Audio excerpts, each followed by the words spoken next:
according her to Joel. father's house, so yeah, he's a Israel, and so she doesn't get Meister. Right. Rabbi Meir says that a non-Levi is not allowed to eat Meiser. Okay. So the Gemara Okay. on Pei Zayin Amid Aleph. So what does it say in the Mishnah? It says, Meis Benami Levi. So she had a son with the Kohen, and then the Kohen died, but she had a son. So she was allowed to eat Truma. This was the Bas Yisrael that had gotten married. And then she married a Levi, so she was no longer allowed to eat Truma. But then he died. But the problem is, she had a son. Because of the son, she's still connected to the Levi, so she can't eat Truma. But if that son died, then she's allowed to eat Truma because of the son who was born to the Kohen. The Hadra Achun Mishum Benam, Minola. How do we know that this is true? How do we know that if a Bas Yisrael would be allowed, who married a Kohen, would be allowed to eat because of the son, even though she married somebody else in the interim, and that person had a son, but that once the son dies, she can eat. This is not a case of she's going back to her father's house. She's going back, as it were, to the house of the Kohen that she was married to, that she's now allowed to eat because of the son. So how do we know that reversion takes place? So Amar Rabbi Abba Amarav, Bas uvas, because the pasuk says uvas kohen kisiya amana gusha v'zera ein la v'shava beisavia.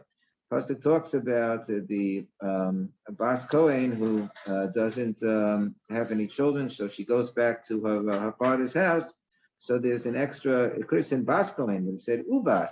So uvas comes to include this extra case. So not where she's going back to her father's house, but she's going back to the house of the Kohen. Okay. Keman Rabbi Akiva. So that would be going according to Rabbi Akiva, Darish Vavi. Because Rabbi Akiva, whenever there's an extra vav, so he darshans, like we learned in the Gemara in Sanhedrin. So too over here, he darshans. It said Bas, it said Ubas, so the extra vav he darshans. But the Chachamim don't darshan vav, so that wouldn't work according to the Chachamim. Say no, it even works according to the Chachamim. Apilu Tema Rabban.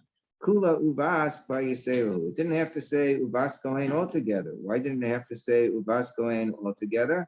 Because the previous pasuk said uvas kohen kisiya ishazar. Once a bas kohen marries a non-kohen, then she's not allowed to eat truma anymore. And then the following pasuk is talking about the same woman, the bas kohens. So it could have said except when she goes back to her father's house. That's the following pasuk. The following pasuk that says the Bas Kohen Kisiya Amana Gusha could have just said the Chisiya Amana Gusha. If she would become an Amana Gusha and go back to her father's, they didn't have to say Ubas Kohen altogether. So the whole thing is extra. The whole wording of Ubas Kohen is extraneous. So even the Kohen would agree that we learned something else out, namely that even if she just goes back to the Kohen's house that she was married to, based on the fact she had a son, she could eat based on the son. Tana Rabbanan Kishehi Choseres, when she does go back. This is talking about when she goes back to her father's house.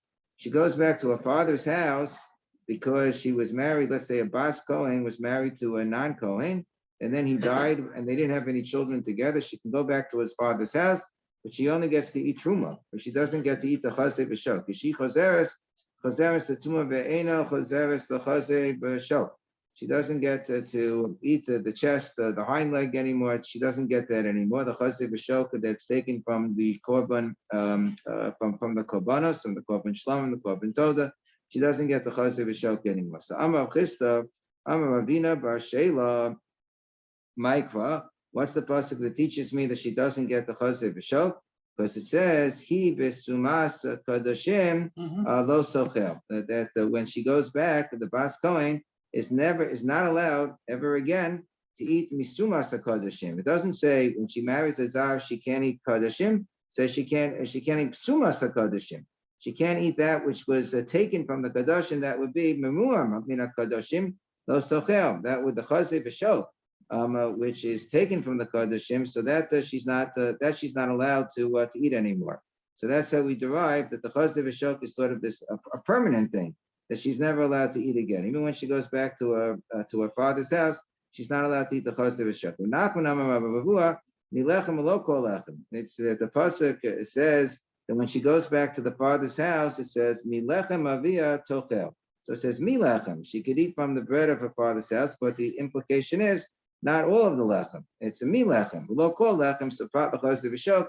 That comes to exclude the chaz of shok that she's not allowed to eat anymore. This is talking about the bas Kohen who goes back to her father's house. If we're talking about the bas Yisrael that gets to eat because she was married to a Kohen and she still has a son from the Kohen, that's a different story.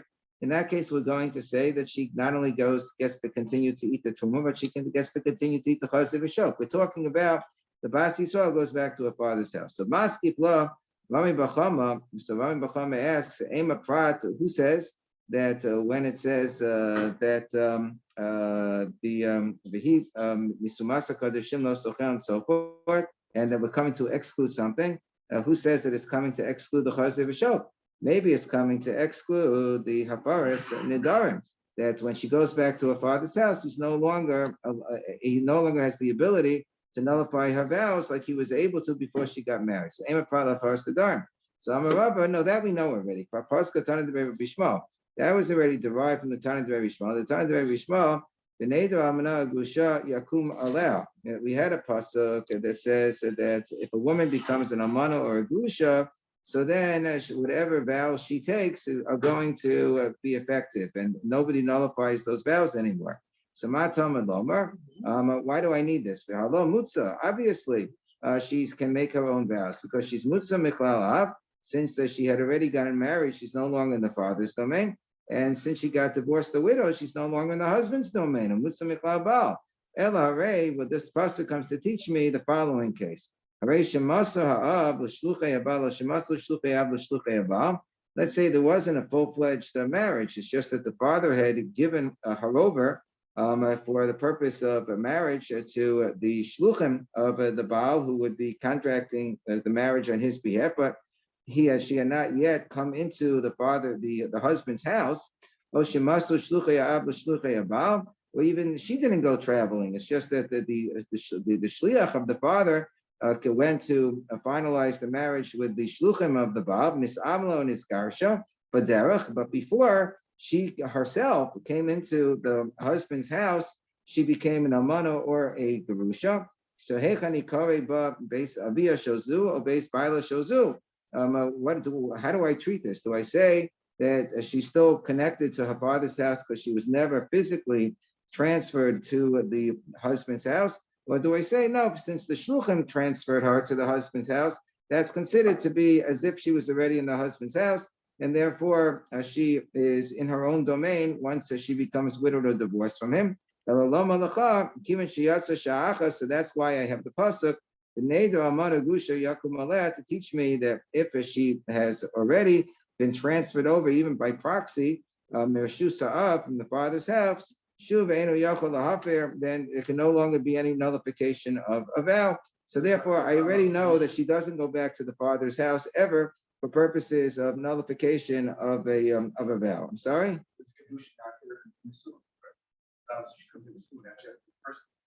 Right. There hasn't been there hasn't really been any suing yet. Right. There hasn't been any suing yet.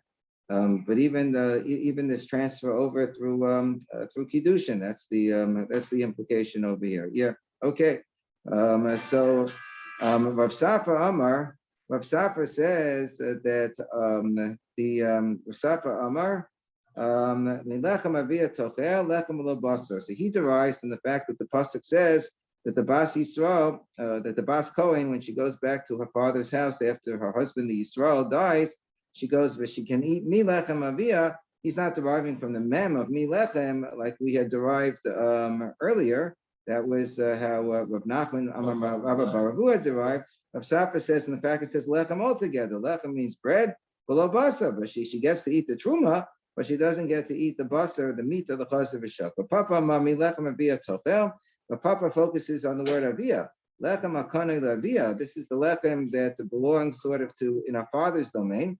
Part the chas of shak as opposed to the chas of shak, which is considered to be kachim coming from the Beis Hamikdash. So that's the mishulchan gavoah kazachu. That's not in the father's domain. The Kohanim are allowed to eat it, but it comes from the shulchan gavoah. It comes from the holy table of the Beis Hamikdash. It wouldn't be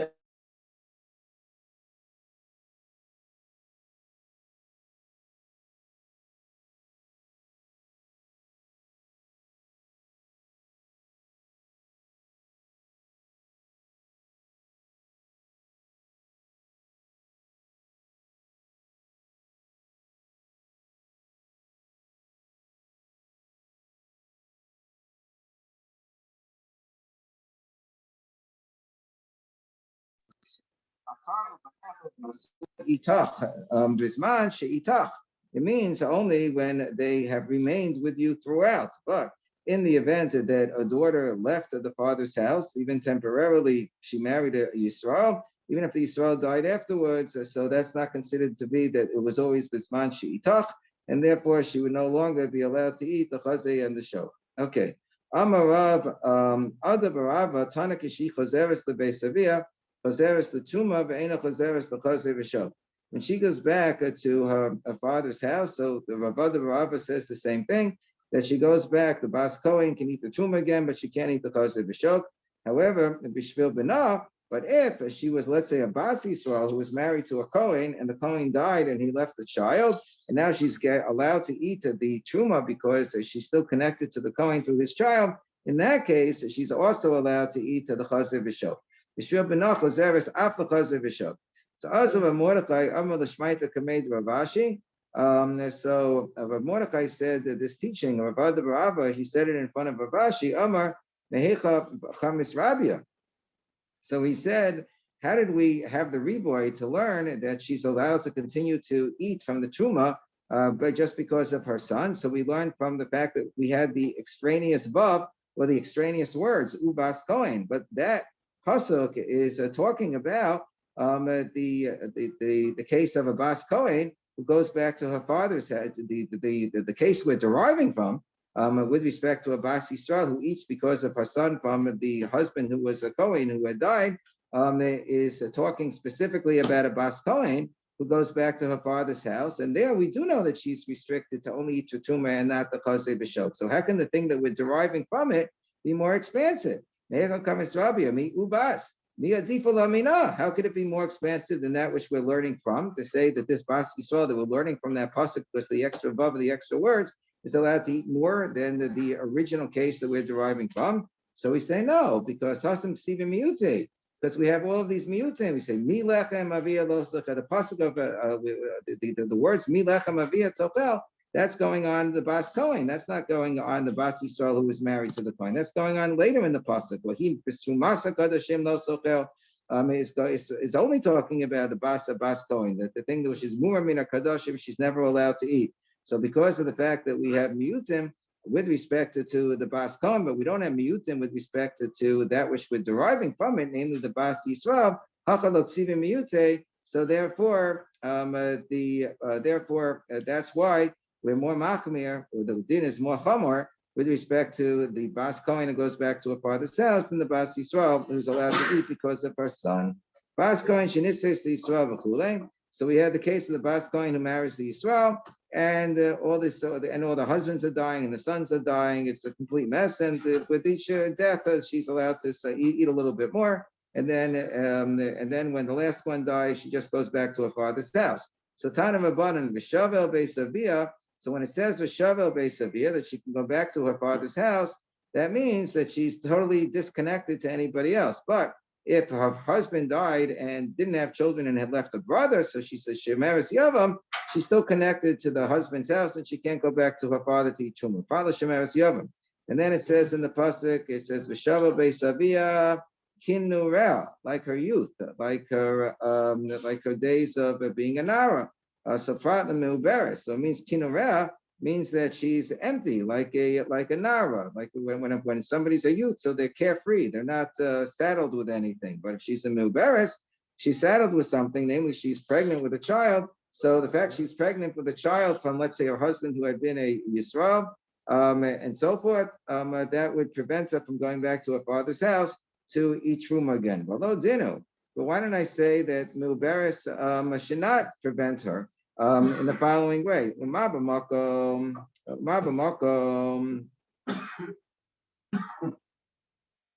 So in other words, this should really be a kavachomer. Maybe I don't need the pasuk. Maybe I don't need the pasuk of Kineret to teach me a problem in the meuberes, because I could derive that from a kavachomer. That meuberes would not be helpful. Okay, so I could say like this. I could say let's say a woman is married to husband number one dies. Then she's married to husband number two. I'm sorry, we don't have the figures right now. And husband number two dies. and he didn't have any children. So she's not, even if she had a child from the first husband, that doesn't exempt her from the Ibum. It doesn't help that she had a child from the first husband, because that's not a child from the second husband who died. So since she didn't have any issue, and therefore she has to do Ibum Chalitza with the brother. The child from the first husband doesn't help. So also Uba Kiilod. But nonetheless, we say if she is pregnant, so then that does exempt her from Chalitza Yibum, assuming that the child is eventually going to be born. It's kind of a funny statement because the mere fact that a woman is pregnant with a child from the husband does not allow her to go and marry somebody. It doesn't exempt her completely from Yibum Chalitza. We said we have to wait and see if the child is going to be a viable child. The Malor Roy in the back of the Gemara asked that kasha. But I guess we're saying that assuming the child remains viable, so she's going to become exempt from Chalitza or Yibum, and right now that's she's on the way to exemption. So Malcolm Sha'asa, I'm sorry? For the time being. For the time being, yeah, it's a little hard. Malcolm Sha'asa, Vlad Mina Rishon, Vlad Mina Sheni, but in the case where, let's say she had multiple marriages, and namely, I had a Bas Kohen, she was married to one man who's a Yisrael, and he gives birth, right? And she gives birth to him. And we say that if she marries she has a child from the first husband, now she marries the second husband, doesn't have a child from the second husband, the fact that she had a child from the first husband will still prevent her from going back to her father's house to eat truma. So here, we do give significance to the child from the first husband in the case of disqualifying the Bas Kohen from eating truma. So Makom Asher, so Makom She'asa Blamin Rishon Geblamin Asheni Leposlam in a truma. So Eino Din. So here we are giving significance even to the child of the first husband. So certainly we should give significance to a Eino Din Shenase Uba Kiilod. That we should treat the fact that she's pregnant like she already gave birth. So if she was married to a Yisrael, that would prevent her from eating truma because she's pregnant with a child. So certainly I don't need a pasuk to teach me that. That's obvious. We say no.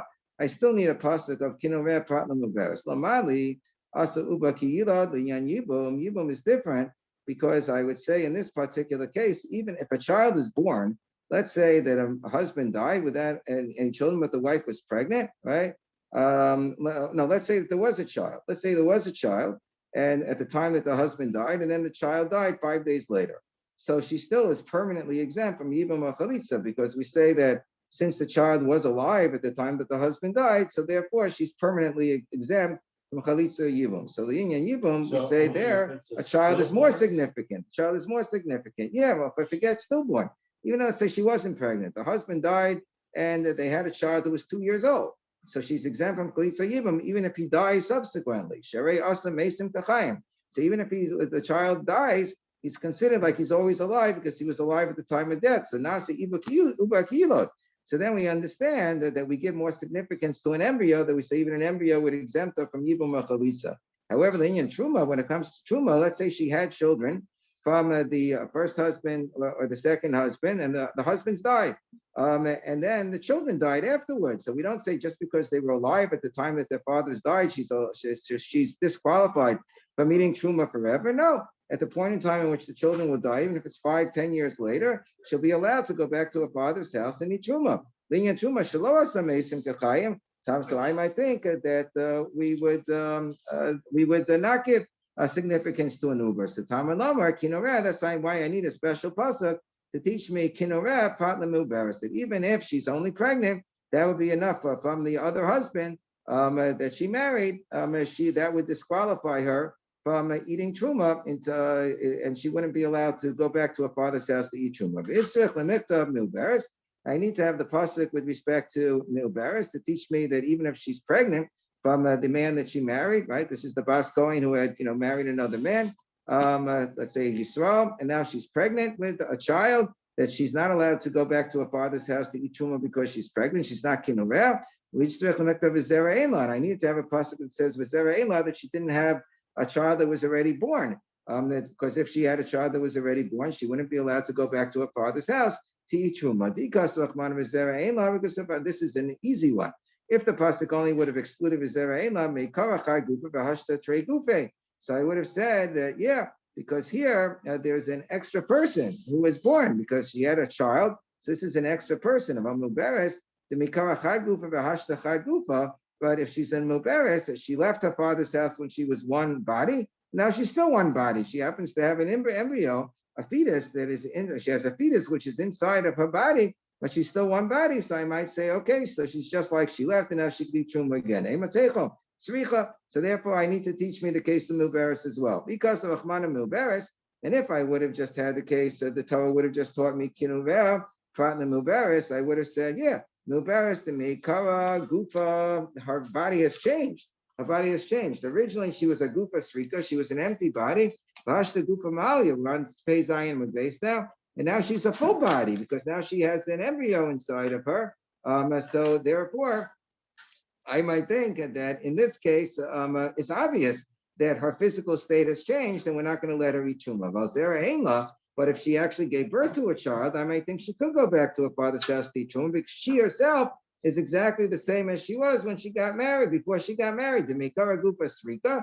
She started out, she was an empty body when she left her father's house. Now, the husband that she married died. The Gufa Srika, and she's still an empty body, Emalo. So I might think that in this particular case, she would be allowed to go back to her father's house, even though there's a living child that's playing around in the street.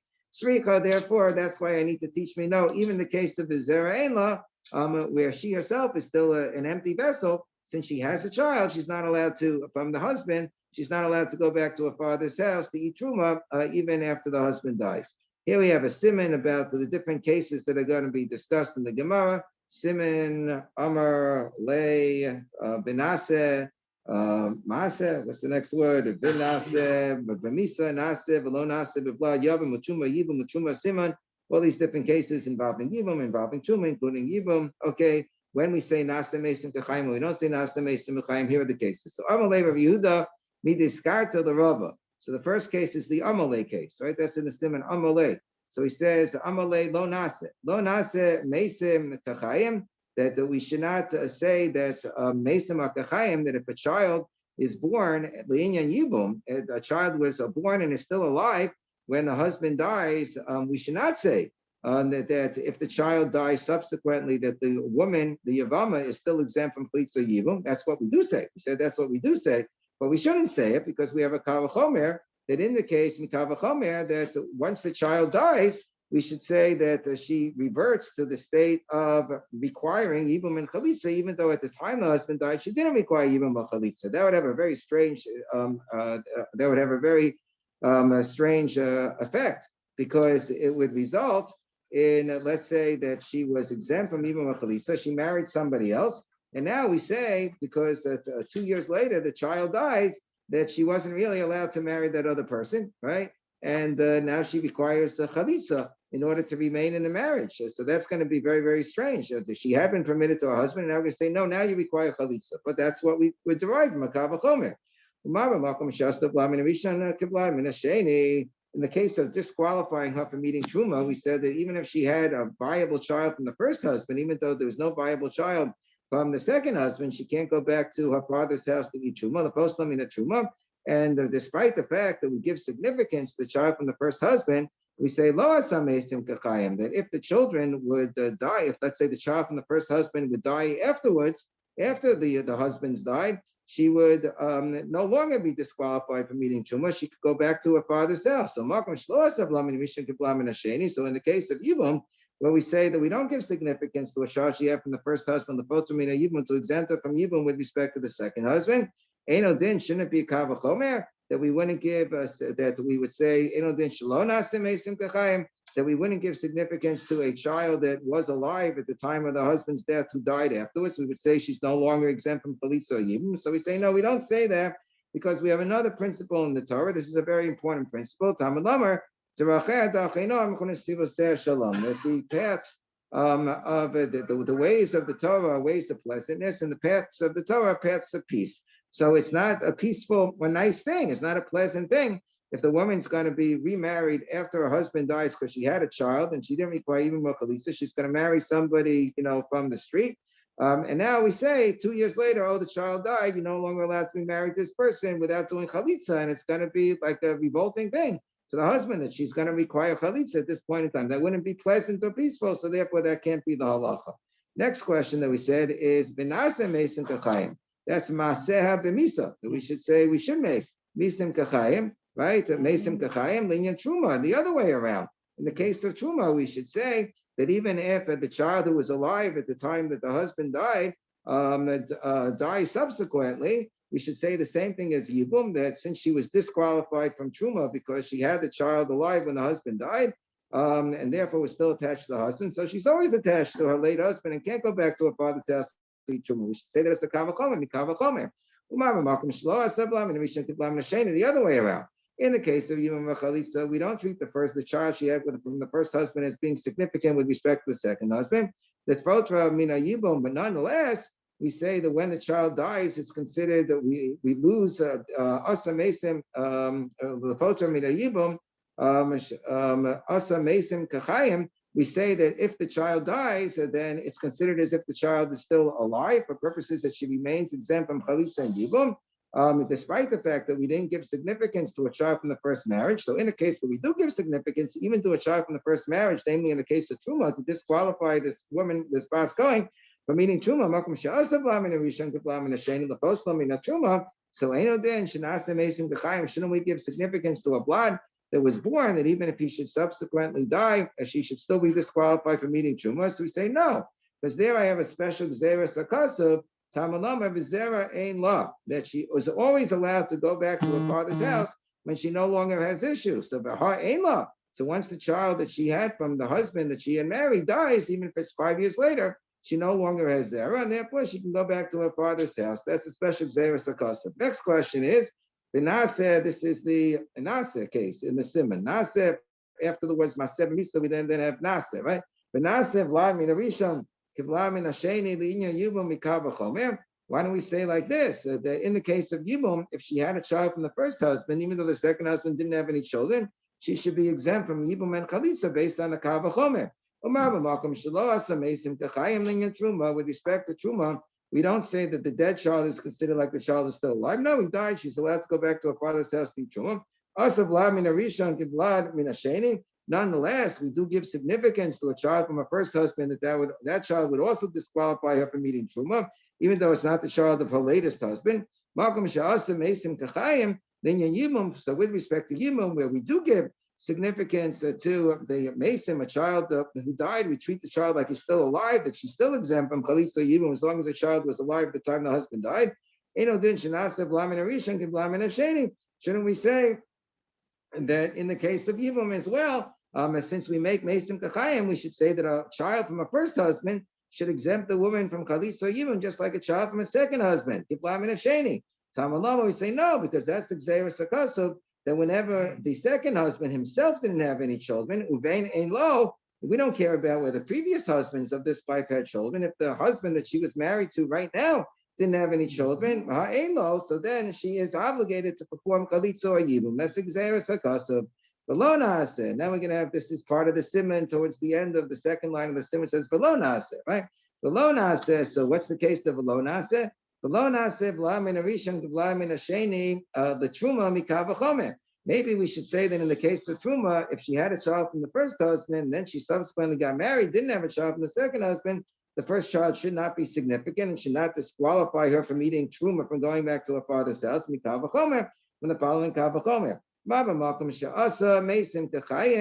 potra mina yibum. In the case of yibum, we said that if the child dies, we treat the child like he's still alive, and yet nonetheless, we're still machmir to say loss of lamin rishon and lamin asheni, that if the woman had a child from the first husband, that doesn't exempt her from yibum machalisa from the second husband, so we should say a kavachomer makom shaloas amesim kachayim. Where we, in the case of Truma, where we say once the child dies, so then the disqualification goes away, the Inyan Truma, so Einodin, so certainly we shouldn't treat a child as with extra significance. So if there is a child that was born to the first husband, maybe that shouldn't disqualify her from eating Truma. Einodin, Shalona Seblamin Mishan Giblamin Asheni. So Tamalomer, Ain law. So we say, no, that doesn't work because it says that Ain law, that as because of the fact that she's only allowed to go back to her father's house to eat Truma if she doesn't have any children. But she does have a child. Who cares if the child's from the first husband as opposed to the second husband?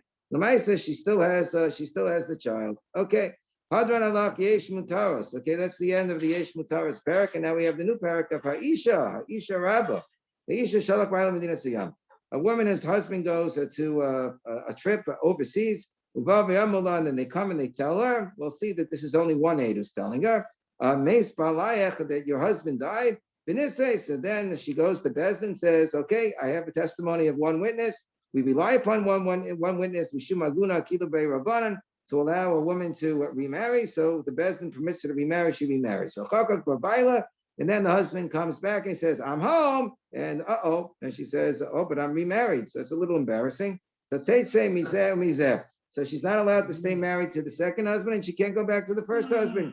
We require a get from the first husband, even though the second marriage wasn't really a good marriage because she was an Ashish Ish, but it looks like she got married to the second husband, so we require a get from him as well. She doesn't get a ksuba from the first husband or the second husband, and she doesn't get a reimbursement of her payos that the husband ate. She can't be sustained. And she doesn't get to take the clothing that she had bought in as nixate son barzil that was worn out. Lo alzeh. She doesn't have any claims from the first husband or the second husband. We penalize her because she should have been, even though she had a heta from Bezdin, the heta was based on the fact that she's going to do her own independent investigation, and she didn't investigate enough. And if she had taken any of these things, she got a ksuba, she got the clothing back, she has to return it. And if she had a child from the second husband, obviously the child's a mamzer because she was an Ashish Ish, but even from the first husband, if she goes back to him and has another child, we'll treat the child as a mamzer midrabanim.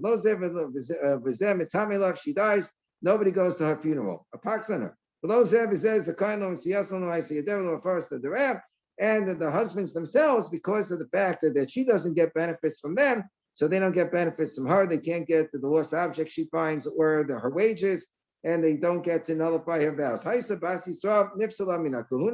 If she was a Bas Yisrael, so then she would be considered to have engaged in a prohibited relationship, and therefore she is no longer allowed to marry a Kohen. Bas Levi, she's a Bas Levi, she's no longer allowed to eat Meiser.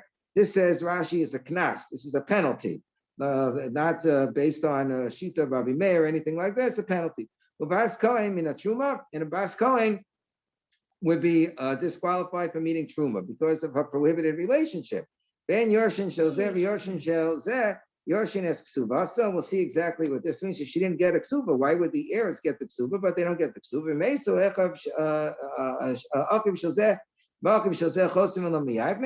And if the husbands, the respective husbands died, either the first husband or the second husband, so because she definitely was married to the first husband and she looked like she was married to the second husband, so she requires chalitza from the brothers. However, there's no yibum. Even the brother of the first husband, whom she was legitimately married to, according to the Tanakama, would not perform a yibum upon her. We'll see that not everybody agrees with that proposition. Okay.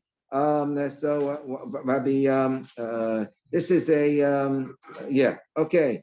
Rabbi Yossi Omek Suvasa Nixay Baila Rishon. Rabbi Yossi says that there is a ksuba and the ksuba gets paid from the estate of the first husband. Rabbi Elazar Omer Harishon Zakam Misiasam Isiyadeva Paras Dareh. Rabbi Elazar disagrees with any penalization of the husbands. He said no, the first husband didn't do anything wrong. He just went overseas. So he gets to keep her mitzvah and her wages and gets to nullify her vows. Rabbi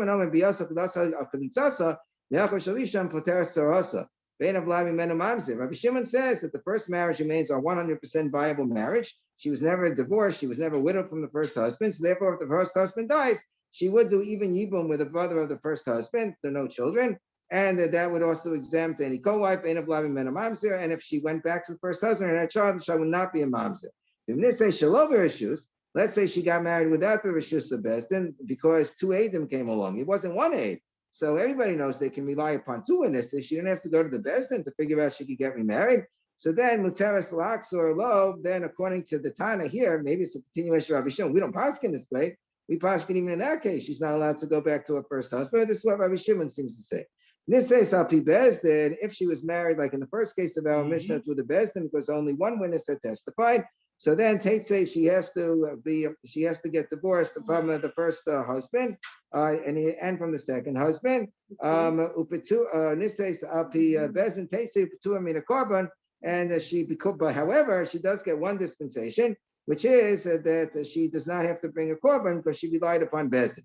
Loni says api bezdin if she relied upon two witnesses. So then, so then she is obligated to get divorced, and she is chayeves b'korban. Then she would be obligated also to bring a korban because she does not have the bezdin to be able to fall back upon. So therefore, she's considered a genuine shogeg and not a nusa. She's a shogeges, and she has to bring a korban. Yafekach bezdin. So therefore, according to this Tana, the koach or the bezdin is greater shepotra min a korban, that it exempts her from a korban. We paskin either way she has to bring a korban. Now, bezdin linase, if the bezdin gave her the instruction that she should marry v'holcha v'kulkala, and instead of marrying somebody who she was permitted to marry, let's say she was in Amana, she goes and she marries a Kohen Gadol, so then chayeves b'korban, and then she's obligated to bring a korban if it turns out afterwards that the first husband was alive because she didn't do something that was fundamentally mutter. Let's say she was mizana. Because they only permitted her to marry and to marry somebody who's permitted to her. Gemara says, "When the tiny safe and it says shlover, she's since the sefer says if she got married without rishus, then she's allowed, according to the Tana quoted in the Mishnah, the Tana quoted there, it looks like Rabbi Shimon, she's allowed to go back to the first husband. We don't pass it that way. Shlover shus bezdin ella be'edim. So what shlover shus bezdin? It means that she relied upon witnesses. So Nechal the Resha, so then it follows that the Resha case, which says that she got married basically with the Rishus Bezdin, was Rishus Bezdin, Me'ed Echad, and it would have been a case where only one witness had testified the husband died. So Amed Echad Neman. So we see from here that one witness is believed to testify that her husband died, and that's true. It's not Nami. The Mishnah says that as well.